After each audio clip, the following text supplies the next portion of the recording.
Hi అండి, welcome back to my channel. నేను మీ నాగేశ్వరి. ఈరోజు నేను నా స్టైల్లో special and tasty non veg రెసిపీని ప్రిపేర్ చేస్తున్నానండి. అదే చికెన్ సెమీ గ్రేవీ కర్రీ. ఈ curry bagara rice, white rice, puri, chapati, రోటీస్లోకి చాలా అంటే చాలా బాగుంటుందండి. సో ఈ కర్రీకి కావలసిన పదార్థాలు, తయారీ విధానం ఒకసారి చూసేద్దాం రండి.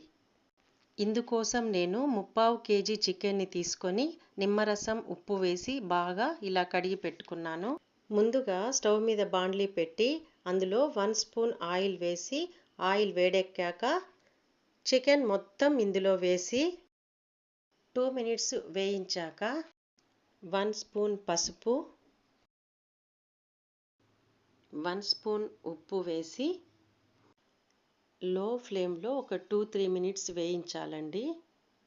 ఉప్పు వేశాక చికెన్లో నుంచి వాటర్ అంతా రిలీజ్ అవుతాయి కదా, ఆ వాటర్ అంతా బాగా ఇంకిపోయే వరకు లో ఫ్లేమ్లో వేయించుకోవాలి. చూడండి, వాటర్ అంతా బాగా ఇంకిపోయాయి. ఇప్పుడు నేను ఇందులో 1/2 కప్పు పెరుగుని యాడ్ చేస్తున్నాను.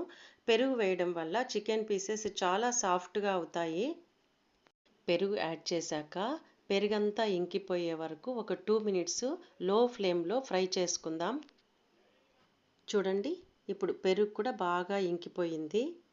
ఇలా పెరుగులో ఫ్రై అయిన చికెన్లో 1 tablespoon red chilli powder, 1 tablespoon ధనియా పౌడర్ వేసి చికెన్ పీసెస్కి బాగా పట్టేలా ఒకసారి కలిపి ఇప్పుడు 2 to 2.5 గ్లాస్ వాటర్ పోసి మూత పెట్టి ఒక 10 మినిట్స్ లో ఫ్లేమ్లో ఉడికించుకుందాం.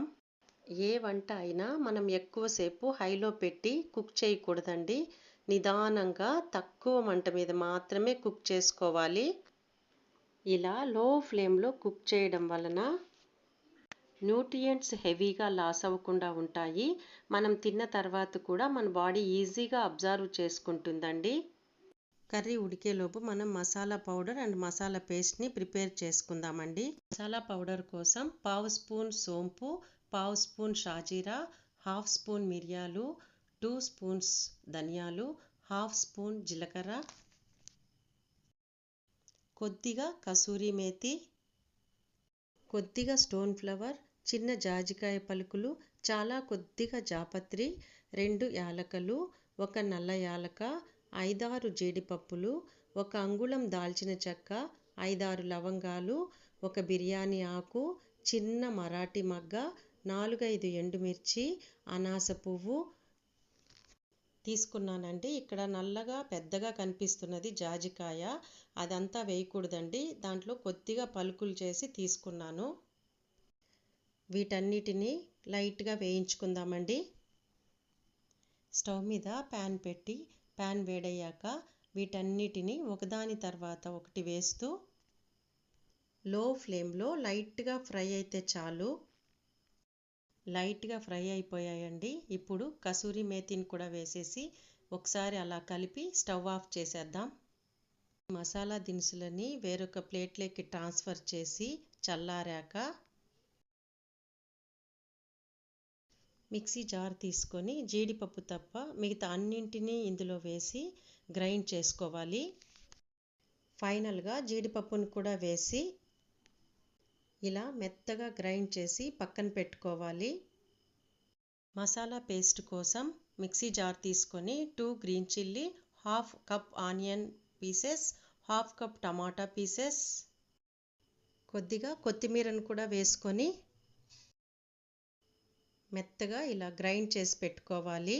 ఇప్పుడు స్టవ్ మీద ప్యాన్ పెట్టి ప్యాన్ వేడెక్కాక 3 టేబుల్ స్పూన్స్ ఆయిల్ వేసి ఆయిల్ వేడెక్కాక 1/2 స్పూన్ షాజీరా, 1/2 స్పూన్ జీలకర్ర, సన్నగా కట్ చేసిన ఆనియన్స్ని వేసి ఇందులోనే బిర్యానీ ఆకు కూడా ఇలా చిన్నగా తుంచి వేయాలి.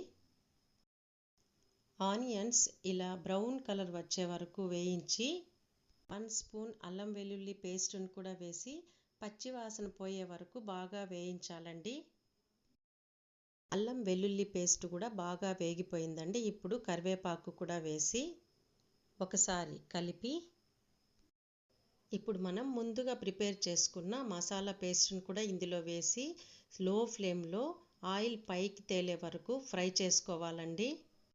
మసాలా అంతా బాగా వేగాక చివరన నేను 1/2 spoon Kashmiri red chilli powder వేస్తున్నానండి. ఇది మీకు ఇష్టం ఉంటే వేసుకోవచ్చు, లేదంటే స్కిప్ చేయండి. చికెన్ 90% ఉడికిపోయిందండి. ఇప్పుడు మసాలా పేస్ట్ ఇందులో వేసి కలిపి 2 మినిట్స్ ఉడికాక మనం ముందుగా ప్రిపేర్ చేసుకున్న మసాలా పౌడర్ని కూడా ఇందులో వేసి బాగా కలిపి మసాలా పౌడర్ మొత్తం కర్రీలో బాగా కలిసేలా ఒక 1/2 మినిట్ అలా ఉడికించి ఇప్పుడు మూత పెట్టి ఒక 2 మినిట్స్ లో ఫ్లేమ్లో ఉడికిద్దామండి. చూసారా, చికెన్ మొత్తం బాగా ఉడికిపోయింది. మరి కాస్త చిక్కబడే వరకు ఒక 2 మినిట్స్ ఉడకనిద్దామండి. రెడీ అయిపోయిందండి special semi gravy chicken curry. మీరు కూడా ట్రై చేసి ఈ రుచిని ఆస్వాదించండి. అలాగే నా ఛానల్ని సబ్స్క్రైబ్ చేయడం మర్చిపోవద్దండి ఫ్రెండ్స్.